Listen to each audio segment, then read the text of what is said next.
Fala, seus cristãos cansados, graça e paz a todos os santos da internet. Estamos juntos aqui para mais uma recapitulação do nosso guia de estudo semanal. A gente está nessa série toda especial, já no penúltimo episódio, 12º episódio da série sobre Deuteronômio, a verdade presente em Deuteronômio. E a gente vai então para essa reta final. Na semana passada, a gente viu um pouco sobre o uso que os profetas posteriores, os escritores posteriores do Antigo Testamento, fazem uso, como eles fazem uso do texto de Deuteronômio, né, dos escritos ali de Moisés, especificamente em Deuteronômio.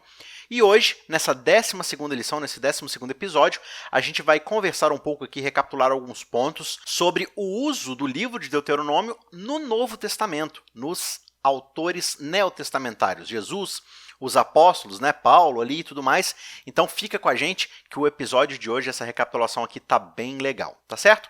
Antes da gente ir para, de fato, fazermos aqui a recapitulação, eu quero te pedir mais uma vez, se possível, ajude a gente clicando no gostei ou se inscrevendo no canal, ou as duas coisas, se possível, melhor ainda, porque assim você ajuda o canal a ganhar relevância e aparecer para mais pessoas. E claro, se você puder também fazer o trabalho manual, que é um pouco mais trabalhoso aí, mas se você puder mandar esse vídeo para alguém, no seu grupo de WhatsApp, no seu grupo da igreja, enfim, mande esse vídeo também para alguém para ajudá-lo a estudar e aprender um pouco mais sobre a palavra de Deus. Beleza? Vamos então aqui para o nosso estudo de hoje, 12º episódio, o uso de Deuteronômio no Novo Testamento, ou Deuteronômio no Novo Testamento. Quando a gente pensa nos escritos do Novo Testamento, a gente não deve jamais separá-los da fundamentação do Antigo Testamento. Todos os escritos, seja as falas de Jesus, suas mensagens, o que ele quer passar sobre o reino de Deus, sejam os escritos posteriores dos apóstolos, de Paulo, tudo é escrito com fundamentação nas bases, nos alicerces daquele conteúdo que é construído no Antigo Testamento. E como a gente viu na semana passada, os escritos gerais do Antigo Testamento, dos profetas, eles são escritos com base justamente nos escritos de Moisés. Moisés fundamenta a teologia judaica, né? E os profetas vão justamente fazer a gente voltar para esses escritos de Moisés, alertando o povo de Israel, seja no deserto, seja na monarquia, seja no exílio, de que o povo precisa se voltar para aquilo que foi construído lá no contexto de Moisés, nos livros da aliança, no texto ali da Torá, tá certo? E o Novo Testamento, então, vai fazer essa revisitação e aplicá-lo agora para os cristãos, para o reino de Deus que Cristo está estabelecendo através do seu ministério. Então, quando a gente pensa no que a gente vai aprender ali, a gente precisa o tempo todo estar voltando para o Antigo Testamento, para revisitar essas lições. Né? Quando Jesus está falando das suas bem-aventuranças, por exemplo, que é o seu sermão ali inaugural do seu ministério, o tempo todo ele vai citar os Salmos, ele vai citar Moisés, né? E Paulo também, o tempo todo, ele fica citando Moisés, voltando especificamente ali, claro, para Levítico, para Êxodo e tudo mais, mas especificamente para Deuteronômio. Porque como a gente viu durante esse trimestre, durante esses 11 primeiros episódios, é justamente ali que você encontra a fundamentação da ideia da aliança. Isso está, claro, inaugurado no Êxodo, mas é em Deuteronômio que isso é estruturado agora para uma nação que vai tomar agora a terra prometida e se transformar numa civilização, que mais tarde vai se tornar uma monarquia, um povo estruturado e tudo mais, mas o tempo todo é o chamado a essa aliança. E o que a gente observa na aliança de Deuteronômio? São chamados a bênção, a escolha da bênção, a escolha da obediência, a escolha da vida, ou o caminho oposto, que é o da desobediência, da rebeldia, que leva à morte e às maldições que a lei traz, né? Que a aliança traz. É o ônus e o bônus da obediência e o ônus da desobediência. Então, o tempo todo, aqueles posteriores, né, o povo, lá na frente, os cristãos, todos eles vão olhar para trás e entender onde estão essas bases, onde estão as bases da aliança, as bases para a obediência, as bases para a bênção e as bases que levam à desobediência e que levam às maldições, né? Então, de fato, a gente pode aprender muita coisa, inclusive sobre como interpretar a Bíblia só olhando pela forma como os escritores inspirados aqui do Novo Testamento vão usar o Antigo Testamento, né? E uma das primeiras lições que a gente pode aprender é que justamente os escritores do Novo Testamento jamais levantaram algum tipo de questão sobre a autoridade, sobre a inspiração do Antigo Testamento. Eles não ficam tentando desmentir, consertar, falar que aquilo está errado. Não. Eles simplesmente leem, tentam entender e fazer sentido dentro da aplicação do que isso quer dizer para um povo que está agora depois da morte de Cristo, depois de tudo aquilo que Cristo viveu, explicou, ensinou, vivenciou, morreu e ressuscitou. Tudo agora está em conexão e os discípulos então fazem esse sentido, fazem essa conexão de como essas coisas se relacionam e o que nós devemos como cristãos, como os discípulos de Cristo, discípulos dos discípulos de Cristo, devemos então viver de acordo com esses princípios. O verso que nós temos então para essa semana, o verso principal, está em Deuteronômio, é um verso muito central lá em Deuteronômio, mas a gente vai lê-lo a partir de Mateus 4:4, que é o Novo Testamento. Então a gente vai ler uma citação que Mateus está fazendo aqui, na verdade, Jesus faz e Mateus registra, que é uma citação direta de um texto lá de Deuteronômio. Talvez você nunca tenha feito essa conexão. É um verso famoso que vem da boca de Jesus, mas quem escreveu foi Moisés. Qual verso é esse? Qual fala é essa? Jesus, porém, respondeu, está escrito. Isso aqui é no contexto lá da tentação, quando Jesus responde ao diabo. Ele diz, o ser humano não viverá só de pão, mas de toda a palavra que procede do quê? Da boca de Deus. Essa fala de Jesus é uma citação direta do que Moisés disse lá atrás. Então a gente vai ver um pouco como essas conexões são feitas a partir de pelo menos 3 temas aqui, 3 tópicos, que são os nossos tópicos usuais, os pontos que a gente sempre costuma visitar nos nossos estudos, e dessa vez não vai ser diferente. O primeiro tópico é que Cristo nos resgatou, nos redimiu da maldição da lei. O que Cristo fez foi redimir toda a humanidade, tomando sobre si a pena, né? A culpa pela nossa transgressão, que gerava a pena da morte, ele tomou sobre si. Mas qual é essa transgressão? Qual que é essa pena?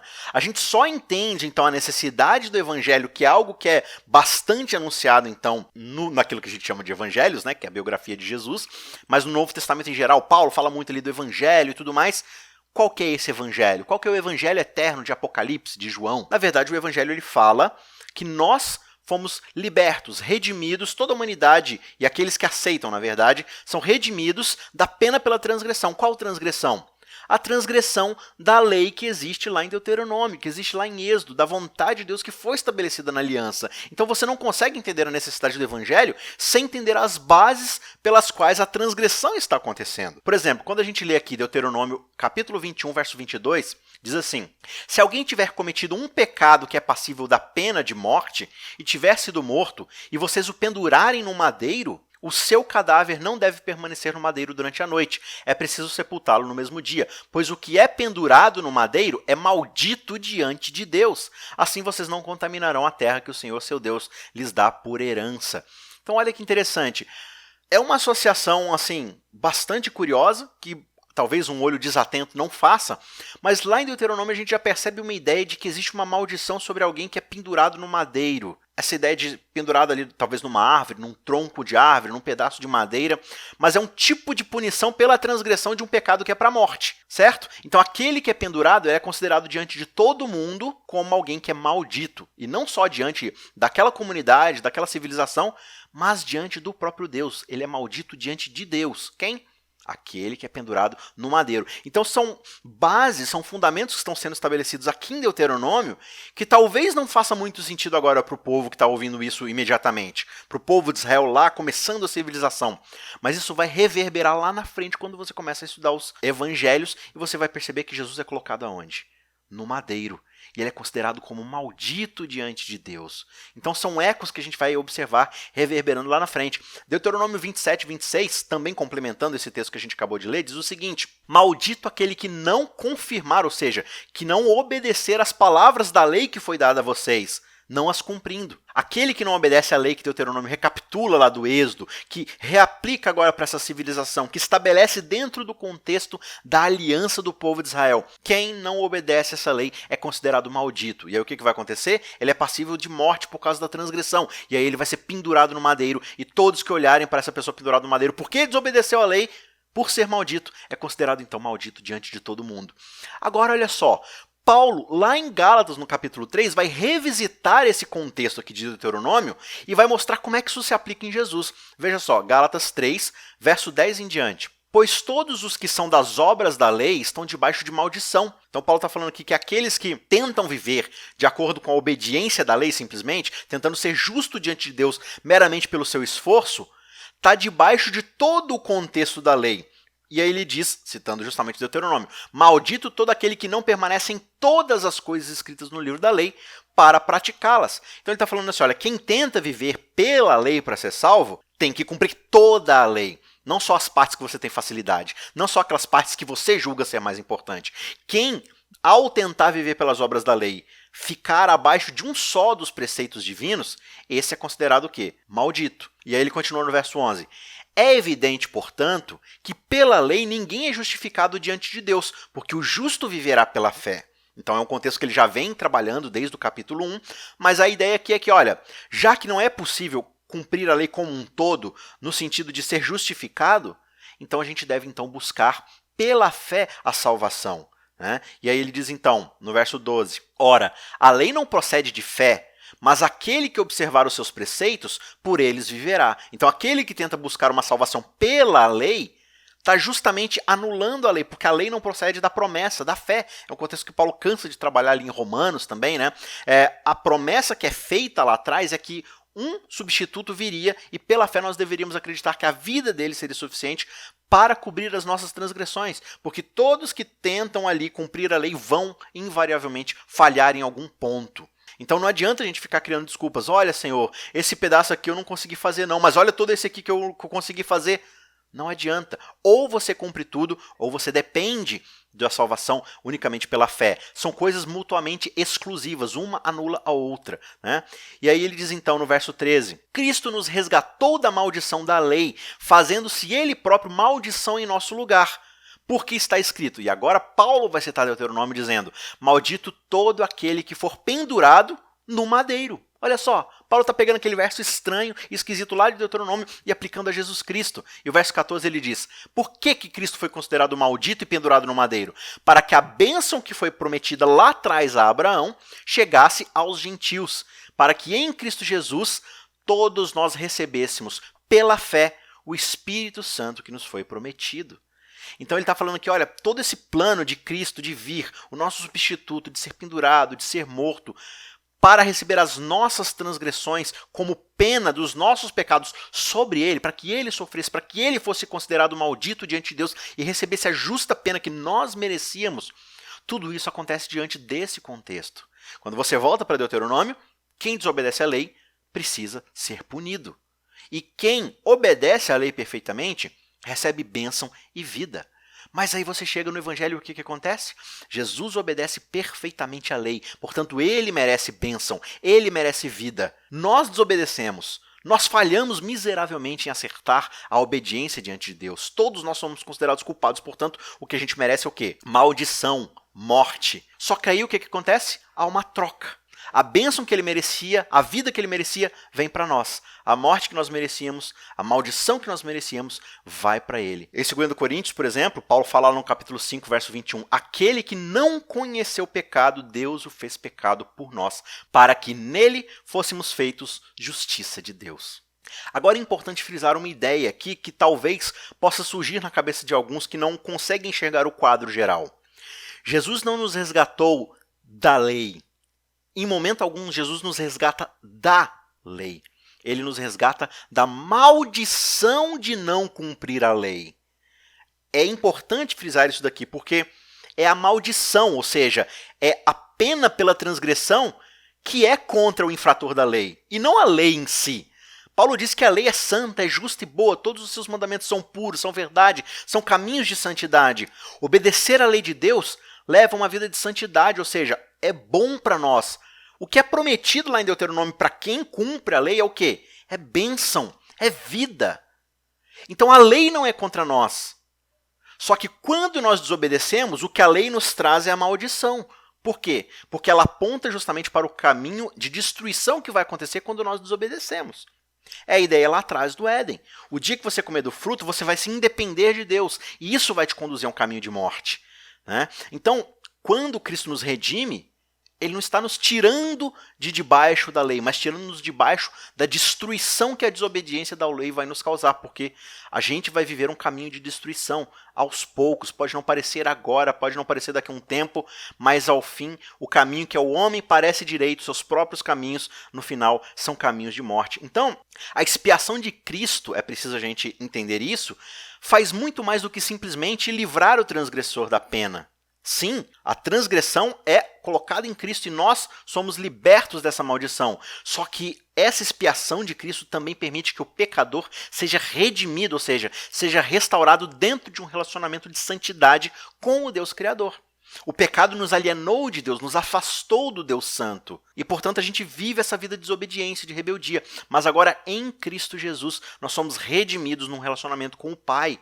E esse relacionamento é um relacionamento de obediência, de serviço, de santidade, ou seja, tudo aquilo que a lei nos encaminha e nos pede que façamos.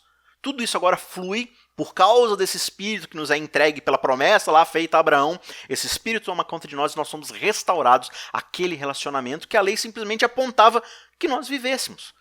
Então é necessário a gente fazer essa diferenciação. Não é contra a lei. É contra aquilo que a desobediência à lei é capaz de transformar a nossa vida num caminho de destruição cada vez mais impetuoso, cada vez mais intenso, até que a destruição final aconteça. O caminho contrário é o caminho de bênção, é o caminho de santidade. Segundo ponto, Cristo é o mediador entre Deus e o homem. A profecia que Moisés fez lá atrás, né? Moisés ele é o primeiro grande profeta. Ele faz uma profecia sobre um profeta que viria como ele, como uma resposta a um pedido que Israel estava fazendo a respeito de um mediador, né? Quando a gente lê lá em Deuteronômio 18, no verso 15, você vai entender esse pedido do povo. O Senhor, seu Deus, fará com que do meio de vocês, do meio dos seus irmãos, se levante um profeta semelhante a mim. A ele vocês devem ouvir, porque isso foi o que vocês pediram ao Senhor, seu Deus, em Horebe, no dia em que o povo estava reunido. Vocês disseram, não nos faça ouvir de novo a voz do Senhor, nosso Deus, nem ver este grande fogo para que não morramos. Então o Senhor me disse, eles estão corretos naquilo que disseram. Farei com que se levante do meio de seus irmãos um profeta semelhante a você, Moisés, em cuja boca eu porei as minhas palavras, e ele lhes falará tudo o que eu lhe ordenar. Então, quando Deus aparece lá no Monte Sinai para dar ao povo a vontade de Deus, a sua lei, o povo fica com medo de toda aquela santidade se manifestando em raios, em fogo, em luz forte, barulhos de trovão. O povo fica amedrontado, o povo acha que vai morrer.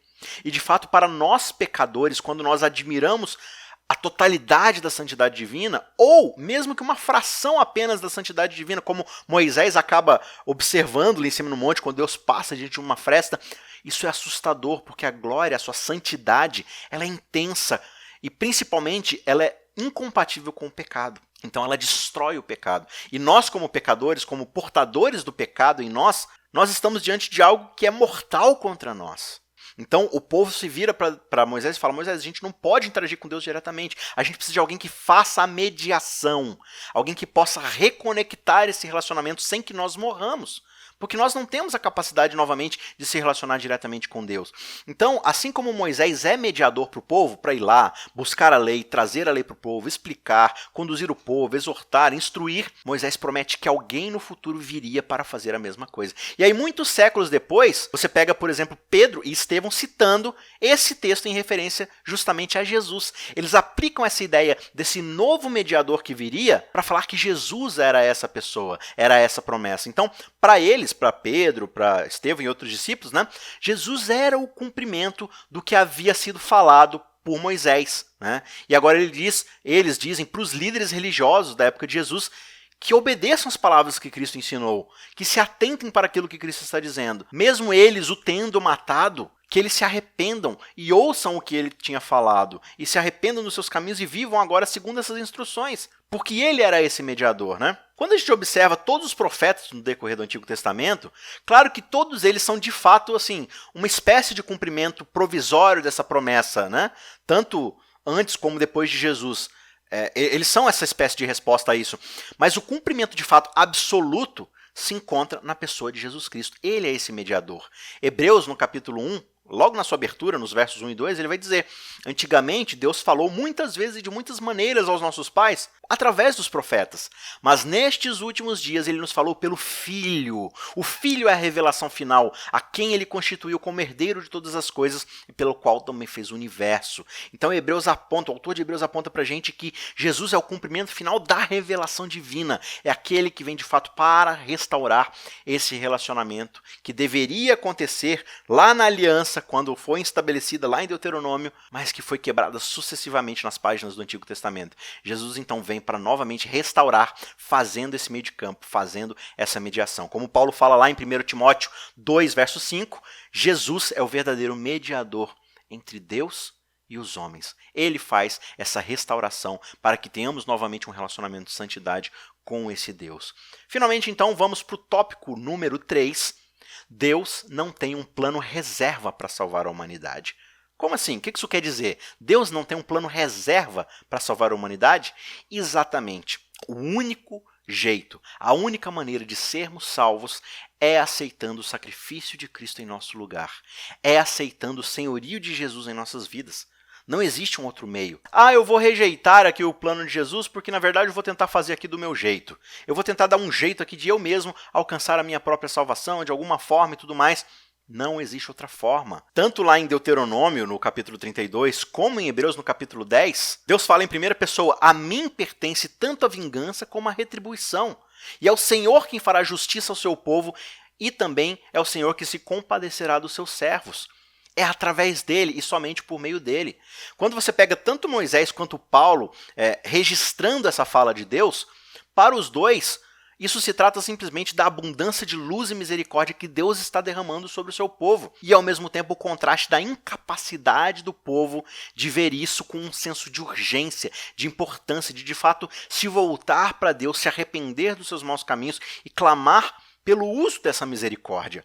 Israel por muito tempo ficou ignorando essa misericórdia, fazendo pouco caso dela, tomando ela como algo garantido que sempre estaria disponível para eles. E quando Jesus de fato aparece para executar a finalidade desse plano, eles o rejeitam de forma definitiva. Eles o crucificam, o matam. Dentro desse contexto, dessa fala, vamos pegar aqui alguns versos de Hebreus que trazem um pouco de contexto aqui para essa fala de que Deus vai trazer essa vingança e essa retribuição. Olha só o que diz aqui logo no verso 26 de Hebreus capítulo 10. Se por um acaso nós continuamos pecando de propósito, depois de termos recebido o conhecimento da verdade, então já não resta nenhum sacrifício de pecado para nós. Pelo contrário, resta apenas uma terrível expectativa de juízo e de fogo vingador, prestes a consumir os adversários. Olha que pesado isso aqui. Poucos de fato consideram que, na verdade, é um grande insulto contra Deus nós rejeitarmos a sua oferta de salvação. Ele oferece a sua graça.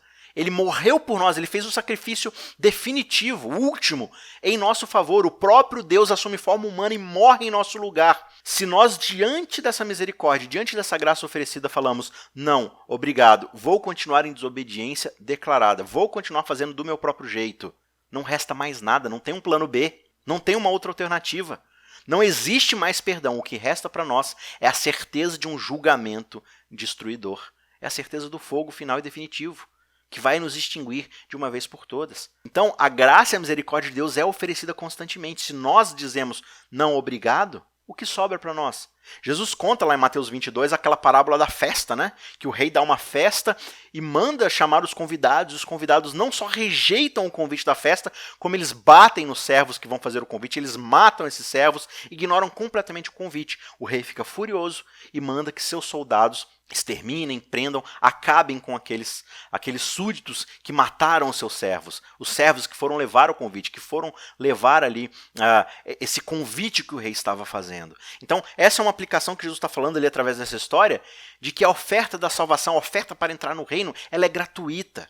Ela é oferecida a todos, mas aqueles que rejeitam, que viram as costas, o que sobra para eles é a perdição. Não existe uma outra alternativa, não existe uma porta dos fundos para você entrar nessa festa, né? Olha o que ele continua dizendo aqui, o autor de Hebreus, no verso 29. Imaginem quanto mais severo deve ser o castigo daquele que pisa o Filho de Deus, profanando o sangue da aliança com o qual foi santificado e insultando o Espírito da graça.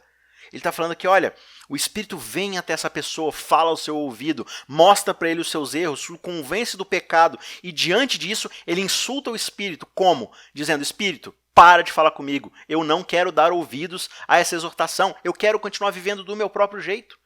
É o que Israel cansou de fazer a partir de Deuteronômio. Eles tinham a lei, eles tinham a aliança, mas como eles tinham ali aqueles sacrifícios, eles achavam que os sacrifícios eram só um jeito de você ficar pagando sua culpa indefinidamente. Eu vou continuar pecando aqui, eu vou continuar fazendo aqui as coisas do meu jeito, porque eu posso simplesmente a qualquer momento ir lá pegar uma ovelha, sacrifico e está tudo certo e eu posso continuar vivendo a minha própria vida. Só que agora o que ele está falando, quando você olha para o sacrifício definitivo que é Cristo Jesus e você abusa desse sacrifício, continuando uma vida de rebeldia, você está profanando o sangue da aliança que foi derramado como santidade em nosso favor. Você está pegando esse sangue e falando, olha, Jesus pode ficar morrendo aí, ficar pregado na cruz aí eternamente, porque eu vou continuar vivendo a minha própria vida do meu próprio jeito. E aí a gente profana o sangue da aliança e a gente insulta o Espírito que nos convence da graça e da misericórdia de Deus. Aí o que resta para uma pessoa como essa? O que resta para mim, o que resta para você se a gente resolve continuar vivendo dessa mesma forma? Não resta absolutamente nada. E aí o verso 31 termina dizendo, horrível coisa será cair nas mãos desse Deus vivo, porque a vingança dele vai ser final e definitiva. Não vai haver um pós-salvação. Não vai haver uma segunda chance lá na frente. Né? Talvez depois do milênio, e Jesus já vai ressuscitar todo mundo para o juízo final e definitivo, para que todos recebam sua sentença.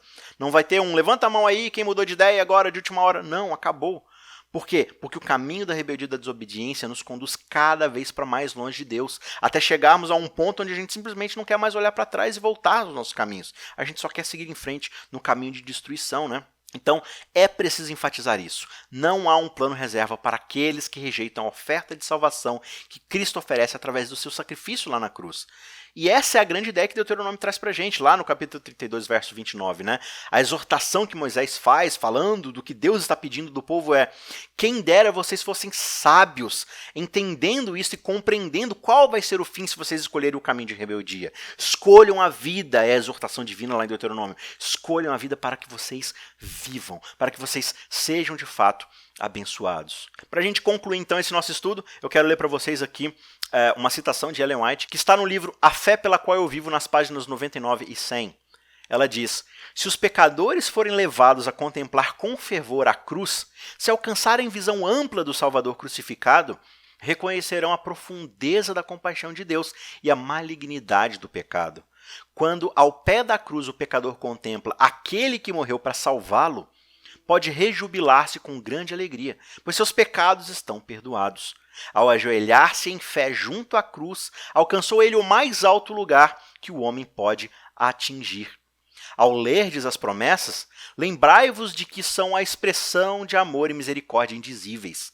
Sim, tão somente crede que Deus é vossa ajuda. Ele quer restaurar no homem sua imagem moral. À medida que dele vos aproximardes em arrependimento e confissão, ele se aproximará de vós com misericórdia e perdão. Esse é o meu desejo para você nessa semana. Ao você estudar esse conteúdo de Deuteronômio, do Novo Testamento, lembre-se daquilo que já estava provisionado lá atrás em Deuteronômio. Talvez ali por sombras e promessas, mas que é efetivado, que é de fato concretizado lá no Novo Testamento, lá em Cristo Jesus. O plano A definitivo de salvação. Aceite essa graça, aceite a exortação e o chamado de Deus hoje e aceite que o Espírito vive na sua vida. Tenha uma ótima semana, continue estudando aí a palavra de Deus e a gente se vê na semana que vem para o último episódio dessa série e na semana seguinte a gente já vai abrir aí uma nova série toda especial sobre mais um livro da Bíblia. Eu te espero na semana que vem, um abraço, tchau, tchau.